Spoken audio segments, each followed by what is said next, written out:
Jammu municipality के कई ऐसे इश्यूज़ हैं जिस पे सफाई कर्मी बार बार जो प्रदर्शन करना पड़ता है। इस समय हमारे साथ सिविक सफाई कर्मचारी जो एसोसिएशन है उनके प्रधान रिंकू गिल जी हैं हमारे साथ। जानते हैं क्या कारण है कि बार बार इनको सड़कों पे उतरना चाहते हैं। पहले इन्हीं से जानते हैं सर, क्या परेशानी है, क्या कारण है बार बार जो छोटा सिपाही हम कह सकते हैं, क्योंकि म्यूनसिपलिटी में जो सफाई कर्मी हैं उसके बिना म्यूनसिपलिटी बिल्कुल नहीं चल सकती, लेकिन उसको ही अगर उसके हक ना दिए जाएं तो उस पर क्या कहेंगे आप? सबसे पहले तो मैं मीडिया का धन्यवाद करता हूं जो कि हमेशा हमारी आवाज़ को बुलंद करते हैं। तो मैं तो यही कहूँगा, सबसे पहले तो हम चीफ मिनिस्टर साहब को मुबारकबाद देते हैं और साथ ही साथ काफ़ी हमारी उम्मीदें टिकी हुई हैं, क्योंकि बड़े लंबे समय से जो हमारे सफाई साथी हैं जम्मू म्यूनसिपल कॉरपोरेशन के, वो सफ़र कर रहे हैं। तो आज हम उम्मीद करते हैं कि जैसे उन्होंने डिपार्टमेंट अपने पास रखा हुआ है, तो हमें भी उम्मीद जागी है कि जितने भी हमारे रुके काम हैं वो जल्द से जल्द पूरे करेंगे। पहले तो मैं आपके चैनल के माध्यम से ये बताना चाहता हूँ कि जैसे मैं एक प्रश्न में भी ये जानना चाहता हूँ कि पहले जम्मू कश्मीर लद्दाख सभी स्टेट थी, तीनों स्टेट थी, दो यूटीज़ बनी। जम्मू में अलग, कश्मीर में अलग, लद्दाख अब अलग यूटी है। तो क्या कारण है, अलग अलग क्यों जो सिस्टम है वो चलाया जा रहा है? देखिए, जब स्टेट का मसला था तब भी जम्मू और कश्मीर जो था एक ही स्टेट थी। आज अगर यूटी की बात करें तो यूटी में भी जो जम्मू कश्मीर है, ये यूटी में एक यूटी है, ले की यूटी जो है वो अलग से मुझे है। एक चीज़ बताएं, जिस तरह से जम्मू में एनजीओ चल रहे हैं, क्या कश्मीर में भी ये एनजीओ सिस्टम है या वहाँ पे परमानेंट है, या ये वहाँ पे अगर डेली विज़र या कोई भी काम करता है तो किस तरह से, जो खासकर म्यूनसिपलिटी की बात करूँ, जो म्यूनसिपलिटी विभाग के जितने भी लोग हैं वो किस तरह से काम करते हैं कश्मीर में, जम्मू में? मैं वही कहना चाहता हूँ आपके चैनल के माध्यम से कि कश्मीर में आज तक कोई भी एनजीओ वर्कर जो है वो काम नहीं कर रहा है। लेकिन जम्मू की बात करें तो जम्मू में इन्होंने 2005 से जम्मू को अलग रखा हुआ है। जम्मू में जो है एनजीओ सिस्टम इन्होंने 2005 से चलाया हुआ है। वही मैं बात करना चाहता कि अब सीएम साहब ने अपने पास डिपार्टमेंट रखा हुआ है। हम उम्मीद करते हैं कि यहाँ से भी जो एनजीओ सिस्टम है उसको ख़त्म किया जाएगा और बराबर जैसे कश्मीर में मुलाजिम है वैसे ही यहाँ पर भी रखे जाएंगे। तो जी आपको क्यों लगता है कि यहाँ पे भेदभाव क्यों, जम्मू वाले क्यों, ऐसा क्यों कि अगर कश्मीर में हर कोई परमानेंट है, उनको हक मिल रहा है, सबको मिलना चाहिए, अच्छी बात है, अब वो भी हमारा इलाका है, वो भी हमारे भाई हैं, तो जम्मू वाले भी तो हैं, जम्मू वालों को क्यों नहीं वो वाला हक दिया जा रहा? और सिर्फ 9,000 रुपये पे डेली वीज़ा, एक एनजीओ संस्था के आगे काम करना, काम वो बराबर करते हैं, शायद ज़्यादा ही करते होंगे परमानेंट से, लेकिन फिर भी क्या? मैं सर वही कहना चाहता हूँ कि अगर देखिए जो एनजीओ पर आज 2005 से जो बेचारे एनजीओ पर लगे हुए हैं, आज उनकी उम्र जो है 55 60 साल हो चुकी है, लेकिन वो एनजीओ पर ही लगे हुए हैं। तो मैं आपके चैनल के माध्यम से ये बताना चाहता हूँ, अगर यहाँ पर श्रीनगर की तरह यहाँ पे भी अगर कैजुअल किए जाएं या डेली विजिट किए जाएं, कम से कम 7-8 साल के बाद उनको परमानेंट का एक विश्वास होता है कि हमने परमानेंट होना है। तो इसलिए हम यही उम्मीद करते हैं कि जल्द से जल्द जम्मू से भी जो एनजीओ सिस्टम है उसको ख़त्म किया जाए। और क्या क्या इशू हैं जो अभी लेटेस्ट इशू अगर हम बताएं तो, क्योंकि सरकार बनी है, तो सरकार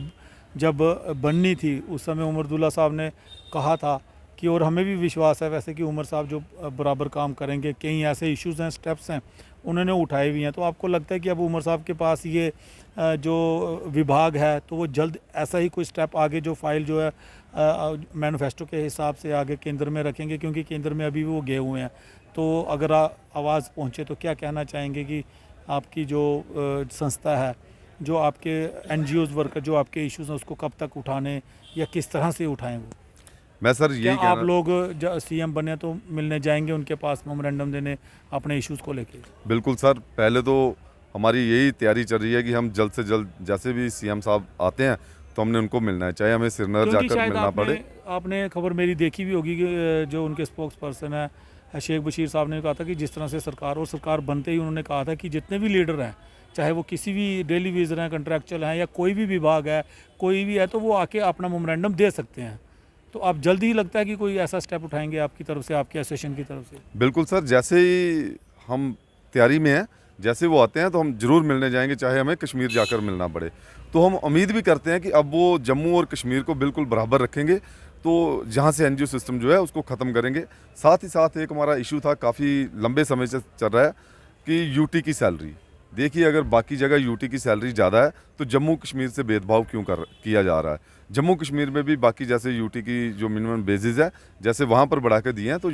अपने जम्मू कश्मीर में भी जो यूटी की सैलरी है वो लागू करनी चाहिए। फिलहाल तो यूटी की सैलरी ही, मिनिमम वेजेस एक्ट वगैरह, आपका कहने का मतलब कि वो ही लागू किया जाए जब तक प्रोसेस परमानेंट का या एनजीओ सिस्टम का ख़त्म करने की बात कह रहे हैं। बिल्कुल सर, पहले सैलरी का हो जाए, क्योंकि लोगों को भी लगे कि ठीक है सरकार नई बनी है तो हमारे लिए कम से कम सैलरी तो बढ़ोतरी हुई है। उसके बाद में एनजीओ सिस्टम को ख़त्म करना है।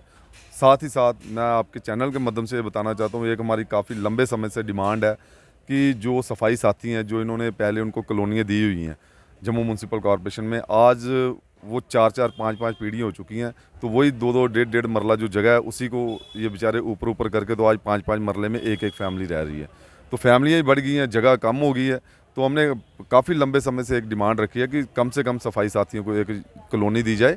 जैसे कि अभी हमारी कल भी कमिश्नर साहब से बात हुई थी, उन्होंने यही कहा है कि आपको जगह भी दिखा दी है, तो बाकी उसका जो प्रोजेक्ट है वो भी तैयार हो चुका है, तो जल्द ही आपको जो कॉलोनी है वो दी जाएगी। तो हम चाहते हैं कि जल्द से जल्द सफाई साथियों के लिए एक कॉलोनी दी जाए। जी शुक्रिया रिंकू वीर जी। और जिस तरह से प्रधान साहब ने कहा है कि जो भी इश्यूज़ हैं, और हमारा भी मानना है कि उमर साहब ने जब सरकार बनने से पहले मैनिफेस्टो में कहा था कि हम जम्मू कश्मीर को दोनों को एक बराबर लेके जाएंगे, क्योंकि जम्मू के लोगों में कहीं था कि शायद भेदभाव होता है, ये वो उन्होंने कहा है कि हम इसी चीज़ को ये दिखाते हैं कि जो भी काम हो गए हम जम्मू के भी पहले उठाएंगे। और जम्मू के कई ऐसे काम, जैसे किश्तवाड़ में भी मदद की गई, जो घर जले थे, और भी कई ऐसी डेली विजर्स के लिए उन्होंने कहा है कि हमारा पहले ही जो मीटिंग्स में हम लोग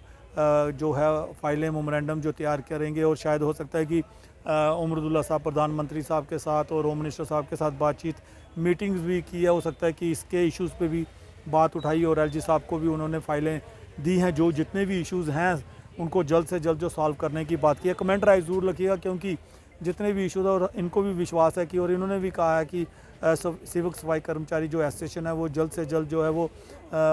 जो मुख्यमंत्री जी से बातचीत करेगी, अपने जितने भी इश्यूज़ और जो कॉलोनीज़ है कम से कम उसको, और मिनिमम वेजेस एक्ट की जो सैलरी है उसको ही लागू किया जाए, ताकि जो सफाई कर्मचारी है, जो सफाई सोल्जर्स हैं, सुबह 5 बजे से लेकर रात के 8-9 बजे तक लगे रहते हैं, और आज की महंगाई के समय में भी अगर 9-9 हज़ार रुपये में कोई ज़िंदगी जी रहा है, तो इनसे पूछे कि किस तरह से कीड़े मकोड़ों की तरह ज़िंदगी इनको जीनी पड़ रही है। वही हमारी सरकार से रिक्वेस्ट रहेगी कि कृपया इनकी जो बातों को सुना जाए और जल्द से जल्द कार्रवाई की जाए। कमेंट राय ज़रूर रखिएगा, चैनल को सब्सक्राइब ज़रूर कीजिएगा, ज़्यादा से ज़्यादा शेयर कीजिएगा। शुक्रिया।